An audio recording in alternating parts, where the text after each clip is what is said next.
Welcome to Fun Facts Daily, your source for just the good stuff.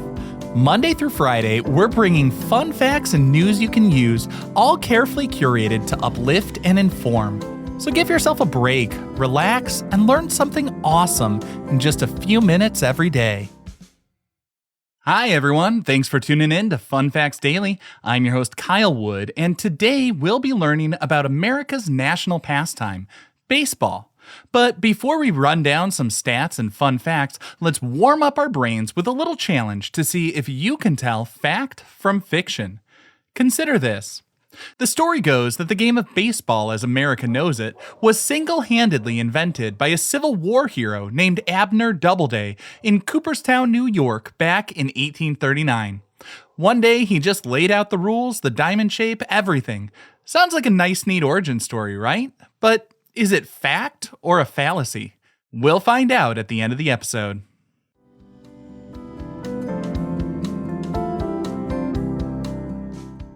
Now for your word of the day.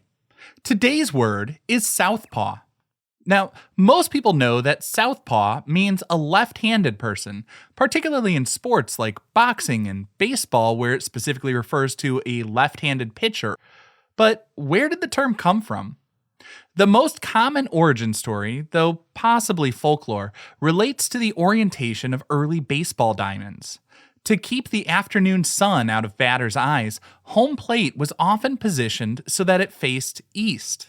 This meant a left-handed pitcher standing on the mound would have their pitching arm facing towards the south side of the ballpark. Hence, they were called a southpaw.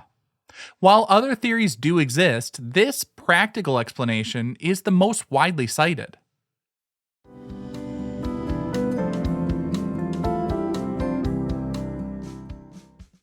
Time for your daily high five, our top 5 fun facts about baseball. Number 1, baseball's first all-professional team went completely undefeated in their inaugural season.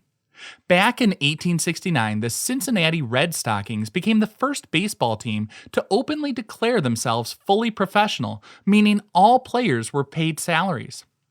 They didn't just compete, they dominated. They barnstormed across the United States, playing teams from New York to San Francisco, and finished the season with a perfect record: 57 wins, 0 losses, and 1 draw, which occurred due to darkness. This incredible feat helped solidify baseball's growing popularity and paved the way for professional leagues. Number 2, one player showed up for work every day for over 16 years, setting a seemingly unbreakable record for consecutive games played. I'm talking about the Iron Man, Cal Ripken Jr. of the Baltimore Orioles. From May 30th, 1982 to September 19th, 1998, Ripken played in an astounding 2,632 consecutive games. That shattered the previous record held by Lou Gehrig with 2,130 games, a mark many thought would never be broken. I mean, think about that. Through minor injuries, slumps, team struggles, and changing seasons, Ripken was in the lineup for every single game for more than 16 years. Number 3, a pitcher once threw a no-hitter while admittedly under the influence of LSD. This is one of baseball's wildest stories. On June 12, 1970, the Pittsburgh Pirates pitcher Doc Ellis threw a no-hitter against the San Diego Padres. Years later, Ellis admitted that he had accidentally taken LSD earlier that day, thinking that he had the day off. He described his experience on the mound as surreal, seeing vibrant colors and struggling with focus, yet somehow he managed to pitch one of the greatest games of his career, preventing any Padres batter from getting a hit. I think it should go without saying, but obviously, please don't try that at home. Ellis found success despite his drug use, not because of it. Number 4. Every single ball used in Major League Baseball gets a special mud bath before the game time.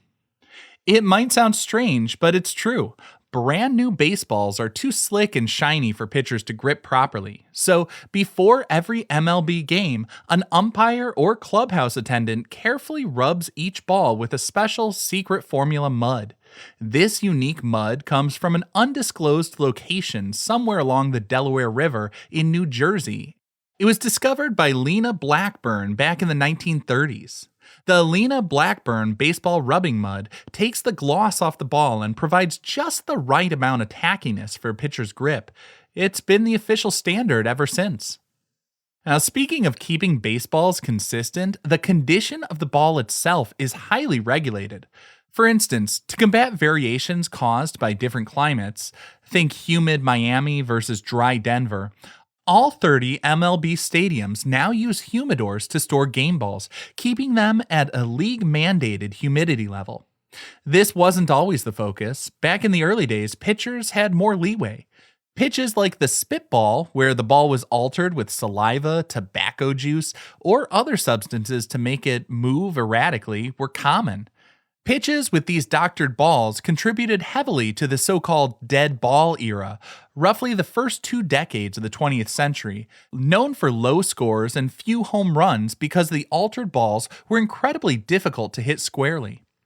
After the tragic death of Ray Chapman, who was hit by a pitch in 1920, MLB banned the spitball and other substance-based pitches for the 1921 season to make the game safer and ultimately more exciting.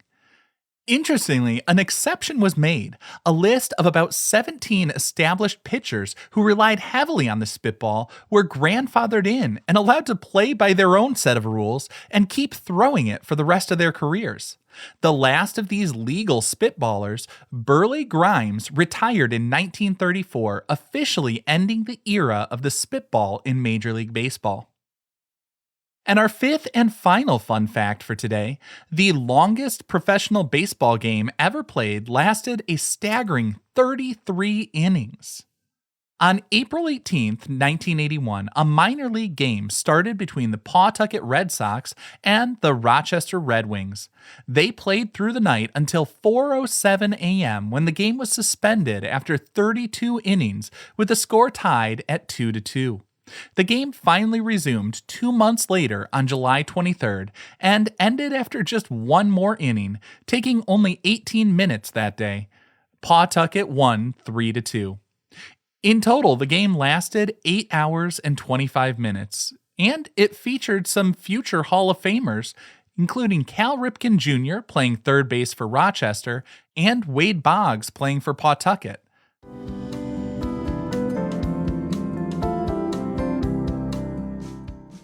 Now for some news you can use. Getting a new baseball glove can be exciting, but also a bit frustrating. It's stiff and feels impossible to close properly. So, what's the best way to break it in? I remember as a kid being told to heat up the glove in the oven, and some people even said the microwave. Please don't do that. Ovens will dry out the leather, making it less flexible, not more. And the microwave can be downright disastrous if there are any little metal rivets or eyelets. You also run the risk of superheating some areas and scorching the leather. A tried and true method is to use a small amount of glove oil or conditioner, working it into the pocket, hinges, and laces. Then place a baseball firmly in the pocket where you want it to form. Close the glove around it and wrap it tightly with rubber bands, string, or a glove wrap. Leave it like that overnight or for a day or two. The conditioner softens the leather fibers, making them more pliable. Putting a ball in the pocket and wrapping the glove forces the leather to conform to that desired shape as it softens and stretches. It takes a bit of patience, but it's the safest and most effective way to get that new leather ready for action. Now for the moment you've been waiting for. I asked if that common origin story of baseball being invented by the Civil War hero Abner Doubleday in Cooperstown, New York back in 1839 was fact or fiction. Well, that would appear to be a commonly repeated myth. The truth is, baseball wasn't invented by one person in one specific place or time. It evolved over many years from older English bat and ball games, most notably rounders.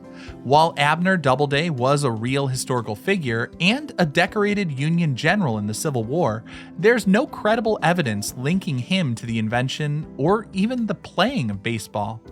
The myth itself was largely popularized by the Mills Commission, a committee formed in the early 1900s tasked with determining the origins of baseball. Seeking a uniquely American origin story, they latched on to flimsy testimony naming Doubleday. Cooperstown leaned into this story, helping establish itself as the home of baseball and the National Baseball Hall of Fame. Most historians credit Alexander Cartwright and his New York Knickerbockers team from 1845 with codifying the first set of formal rules that closely resemble modern baseball, including setting base paths at 90 feet and establishing 9 players per side. So, while the Doubleday story makes for a nice patriotic tale, the real origins of baseball are a bit more of a complex evolution. Now, I hope you enjoyed learning a bit about baseball with me today, and be sure to tune in every weekday for even more fun facts. Fun Facts Daily is an Airwave Media podcast. It was written, recorded, mixed, and edited by me, Kyle Wood. Thanks for sharing a part of your day with me. Be sure to follow Fun Facts Daily on your favorite podcast app so you can keep the good stuff coming your way every day. And if you like the show, please do me a favor and leave a kind rating, review, or just tell your friends about it.